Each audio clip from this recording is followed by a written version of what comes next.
이란이 오늘 공식적으로 이 하메네이 차남 모스타바를 차기 최고 지도자로 공식 선출했습니다. 목소리 들어보시죠.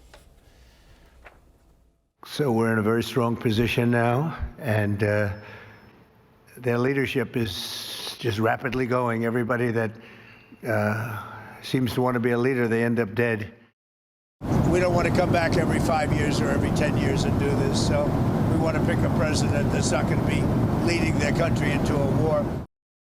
میگن ما برای رهبر ایران ترور کردن به شهادت رسیدن. میگه برای رهبری آینده من باید نظر بدم.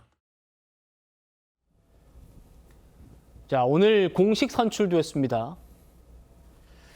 하메네이의 후계자는 하메네이입니다. 초상화를 공개했어요. 이란 혁명 수비대도 모스타바에게 충성을 맹세하고 결사옹위를 선언했다라고 합니다. 오늘 이란 정부의 공식 발표입니다. 서영호 의원님께 여쭤보겠습니다. 가장 강경한 반미주의자로 평가됐어요. 하메네이의 분신이라는 사람이 오늘 이란의 차기 지도자로 공식 선출되고 이렇게 초상화까지 공개됐습니다. 미국에 대한 메시지 아니겠습니까? 그렇게 볼 수 있겠죠. 이란이 지금 현재 내부의 외신들 평가에는 이란 대통령이 중동 여타 지역에 대해서 폭격한 것에 대해서 사과하고 재발을 하지 않겠다고 한 거하고 이란의 혁명 수비대라든가 오늘 하메네이 아들이 직접 후계자가 된 것에 대해서 서로 이렇게 내부에서 권력 투쟁이 있는 거 아니냐라고 분석도 하던데 저는 권력 투쟁이라기보다는 잘 짜여진 역할 분담 아닌가 싶어요. 이란 대통령은 외교를 맡아서 중동 지역에 대한 화해 제출을 보내고 그리고 이란 혁명 수비대하고 하메네이 아들들은 강력한 이스라엘과 미국에 대한 선전 투쟁을 한다고 역할 분담을 한 게 아닌가 싶고요. 특히 아들에 대해서 하메네이는 지도력이 문제가 있어서 탐탁해하지 않았다라는 데도 불구하고 이 옹인시킨 것은 제가 볼 때는 하메네이 생각과 다르게 원래 이란이 시아파 아니겠습니까? 시아파는 마호메트와 얼마나 가까운 혈연 관계이냐인데 아마도 후계 구도에서 가장 중요한 것은 시아파답게 그러니까 자식에 대한 아들에 대한 우선 원칙에 따라서 아마 그 아들이 지도자가 됐던 것 같고요. 이 지도자를 세웠다는 것은 아까 말한 대로 이란 대통령의 우호적인 것은 제스처일 뿐이고 실질적으로는 반이스라엘, 반미항전을 끝까지 해 나가겠다는 아직도 이란 혁명 수비대는 건재하다라고 하는 것을 대외에 보이는 메시지가 아닌가 생각이 듭니다. 신범철 의원님, 우리 서영호 의원님께서 흥미로운 말씀 주셨죠. 하메네이는 생전에 이 차남이 후계자가 되는 것을 탐탁지 않게 여겼다. 심지어 유언까지 차남은 후계자로 지명하지 말라. 이런 유언까지 남겼다라는 보도들도 나오거든요. 자, 그렇다면 정말 이 차남은 이번 전쟁으로 인생이 바뀐 셈인데 하메네이, 아버지 하메네이의 이 유언에도 이란 최고 지도부가 이 아들을 후계자로 선정한 이유, 그건 뭐라고 보십니까? 일단 반체제 매체에서 나온 보도기 때문에 거기에서도 약간 우리가 조금 새겨들을 필요가 있다고 생각하고요. 다른 한편으로 사실은요, 이란의 체제는 부자 승계 체제가 아니에요. 신정 체제로 특정 수준의 소위 말하는 종교적 지위가 있는 지도자 중에서 선출을 해야 되는 거죠.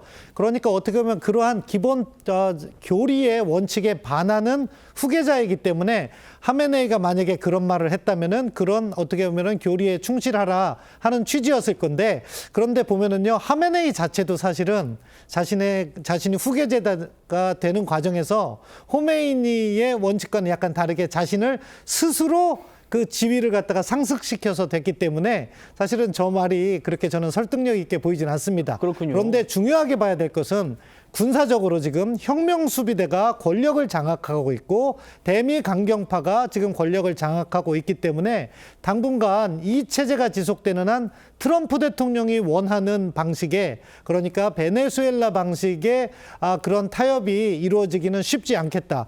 그래서 우리가 지금 중점적으로 봐야 될 것은 무엇이냐?